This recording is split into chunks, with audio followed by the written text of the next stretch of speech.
Salve, minha gente! Hoje, sexta-feira, 22 de maio, retomamos aqui a nossa discussão sobre ensino de geografia. Vamos direto ao assunto, não é? Nós estávamos aqui meio intercalando entre a discussão sobre ensino e o problema da observação e as discussões sobre método e a questão da paisagem. Portanto, nos dois parâmetros estamos aqui levando em consideração que seja o geógrafo ou a pessoa, de uma maneira geral, ou seja, o nosso aluno, de alguma maneira o nosso ponto de partida está diretamente relacionado à observação das coisas do mundo, e não só uma observação desinteressada, carregada com aquela pergunta fatal que é, afinal, onde estou? Não, assim, onde estão as coisas que me permitem dizer onde estou? E como é que a relação que eu tenho com as coisas entre si e as coisas comigo, é que, no final das contas, definem o processo que me permite isso que eu chamo, ou que nós chamamos, de uma maneira geral, de localização. Então, nesse sentido, é que estávamos dizendo no vídeo passado a necessidade, então, de representar o que vejo.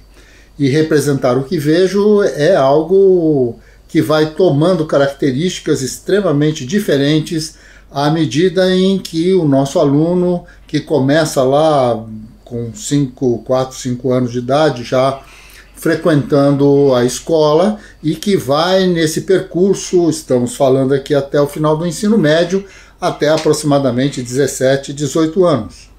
Então, neste processo, observar o mundo não é a mesma coisa. Uma das questões extremamente importantes que está ligada a isso é que, ao observar o mundo, observo eu, o sujeito, observo. E nesse sentido, então, os meus saberes, os meus preconceitos, os meus conceitos, as coisas que gosto, as coisas que não gosto, as coisas que, portanto, vão me chamar mais atenção e outras não. Então, este conjunto de relações é que vai definir a minha percepção do mundo. Isto coloca uma questão extremamente interessante do ponto de vista da formação, que é o quê? O fato de que a observação do mundo, por ser diferente para cada pessoa, provoca em cada um de nós discursos que não são os mesmos. Nesse sentido, então, como eu tenho 30, 40, 50, 10, 20 alunos dentro de uma sala de aula, independentemente da idade, o esforço que eu tenho como professor é no sentido de fazer um ajuste da diferencialidade dos interesses para dentro de um conjunto de atitudes, digamos assim, processuais, que vão me permitir, então, a construção de um discurso relativamente comum. Isso acontece com tudo que se realiza na escola. De alguma maneira, sabemos que diferentes, vamos usar de um outro tipo de exemplo aqui, mas se eu coloco para os meus alunos um determinado tema de redação, aquele tema horrível, né, que se reproduz todo começo de ano, como foi as minhas férias, como foram as minhas férias, e que os alunos odeiam fazer, eu pelo menos odiava muito todo começo de ano que eu tinha que escrever um treco desse, mas assim, de alguma maneira, esse tipo de tema pode redundar em coisas muito diferentes. Alguns simplesmente não tinham dinheiro para sair de férias, outros foram viajar não sei para onde, outros ficaram doentes, outros tiveram problema com o pai e com a mãe. Bom, as histórias são muitas. E nesse sentido, então, nós, professores, vamos estabelecer um determinado parâmetro. E esse parâmetro é o quê? Pouco ou nada queremos saber como foi as férias dos nossos alunos.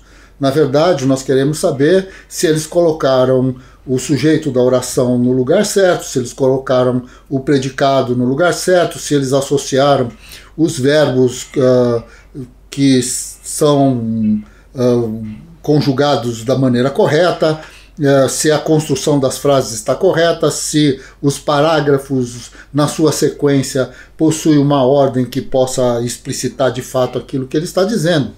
Então, não importa a diferencialidade dos das abordagens. O que importa é que, de alguma maneira, existe um denominador comum que deve se estabelecer para todos, isto é, o sujeito da oração, independentemente de quem seja o sujeito, tem uma determinada definição, o verbo tem outra, o objeto direto tem outra, o objeto indireto tem outra, os verbos transitivos ou intransitivos ou bitransitivos, ou seja lá, que raio que seja, mas de alguma maneira a grande questão é que eu vou olhar a redação a partir de um determinado parâmetro, não importa a diferencialidade. Da mesma maneira que aí vou me perguntar, se eu faço uma redação, qual é o objetivo de fazer uma redação? O objetivo é que se domine minimamente as equações, as relações que existem, a ordenação discursiva, para que, independentemente do assunto que eu queira tratar, esta ordenação discursiva seja perfeitamente compreendida, esteja compreensível, não é, para os seus leitores. O grande nó é esse, não é? Da mesma maneira que quando nós pensamos na observação do mundo, alguns observam uma coisa, outros observam outra. Mas se eu tenho um tema de observação, eu preciso então que dentro deste tema as observações sejam feitas por coisas associadas ao tema, numa determinada ordem que me explique justamente o seguinte: afinal de contas, isso que você observou, o que é que tem a ver com o tema? E em que medida isso responde ao tema? E isto pode acontecer do ponto de vista mais básico da fantasia, né, quando eu coloco um quadro, ou então estabeleço uma determinada ordem de coisas dentro da sala de aula, fora dela, num trabalho, digamos assim, de passeando pelo pátio da escola, ou seja lá o que for, e coloco então para os meus alunos a necessidade de observar as coisas do seu entorno e ver aí como que deveriam então se comportar os seres fantásticos, os gnomos, os dragões. Dragões ultimamente anda meio proibido no Brasil, mas de qualquer forma vamos considerar somente as fadas. De qualquer maneira, qualquer coisa que envolva, não é, esta relação, este imagético e esta imaginação, que vão se associar ambos à possibilidade então de se inserir dentro de um determinado contexto, dentro de uma determinada ordem. Porque, afinal de contas, o pátio da escola não é o lado oculto da lua, e assim por diante. Dependendo do ambiente, esses meus personagens deverão se comportar de formas diferentes. As distâncias são diferentes, o objetivo e a história que eu posso criar é diferente. Então, é esta questão que está em jogo quando eu penso única e exclusivamente do ponto de vista da fantasia. Mas se eu estou pensando, por exemplo, num aluno de 10, 11 anos, essa ideia da mais simples e brutal fantasia, ela começa a ficar um pouco anacrônica, ela está um pouco fora do tempo dessas crianças, que necessitam efetivamente de uma ordem discursiva que os ajude a ordenar o processo de adolescência que eles estão iniciando, não é? Quer dizer, eles precisam colocar ordem naquilo que se expressa como um conjunto bastante pesado e complexo de demandas que estão colocadas para o mundo de um garoto, de uma menina de 11, 12 anos aproximadamente. Então, nesse sentido, a observação ela tem de ir em busca de respostas que sejam, de alguma maneira, pessoais, mas de outra maneira também coletivas. A título de exemplo, nós poderíamos dizer que aquele exemplo que eu dei em vídeos anteriores com relação ao problema de onde fica o leste, para que eu possa, afinal, estabelecer como é que eu identifico uma rosa dos ventos, por exemplo, eu poderia perfeitamente estabelecer um conjunto de comportamentos que se inicia nos primeiros dias de aula e que vai se encerrar lá pelo final, onde a observação a partir da carteira de cada um, de para onde se dirige a sombra, não é, do sol e tal, e como é que ela se movimenta, e isto sendo marcado no chão com com giz, ou seja lá como for, ou dentro de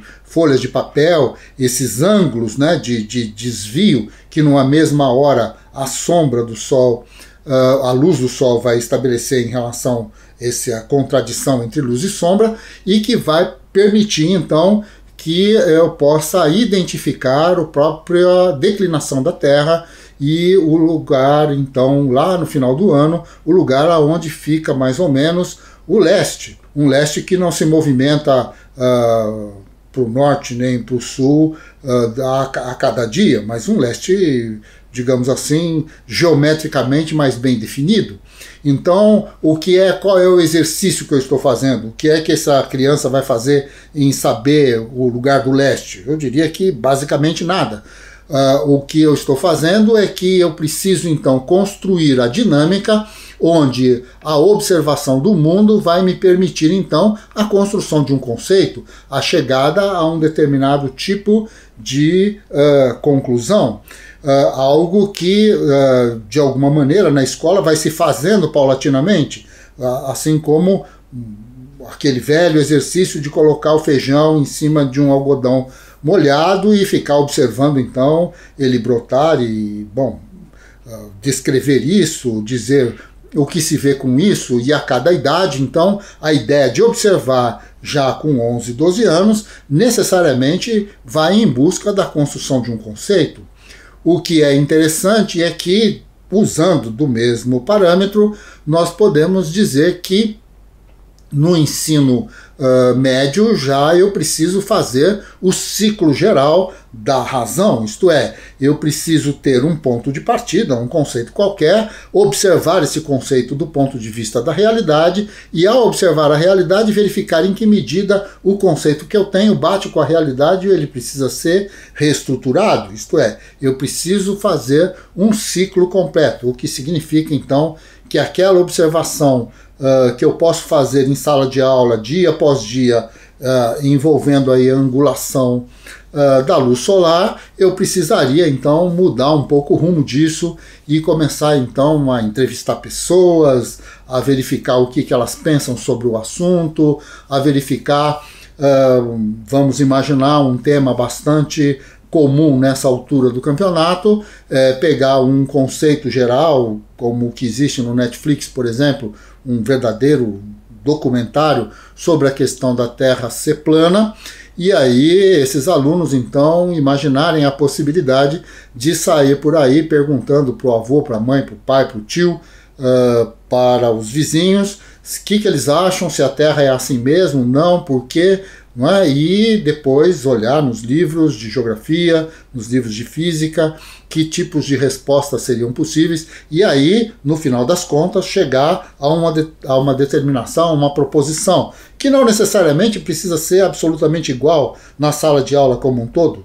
Alunos podem chegar. O que a grande questão para nós é como lá na redação que nós estávamos falando, é que ao explicitar o seu raciocínio para a sala como um todo, ao mostrar os cartazes resultantes de uma pesquisa como essa, isso tudo tenha um sentido lógico, isto é, tenha começo, meio, fim, tenha a proposição inicial, o conjunto, então, de elementos que eu capturei a partir da pesquisa que fiz, e aí a conclusão que eu cheguei, e esta conclusão de alguma maneira deve ser o resultado das observações que eu fiz em relação ao conceito do qual eu parti. Então toda esta ordem, não é como a ordem de uma redação, não está colocado a princípio que aquilo que é o ponto de partida deve ser necessariamente o ponto de chegada. O que está colocado é um conjunto de regras, de atitudes, de sentidos, onde, não é, a ideia geral de se observar o mundo está diretamente relacionada à construção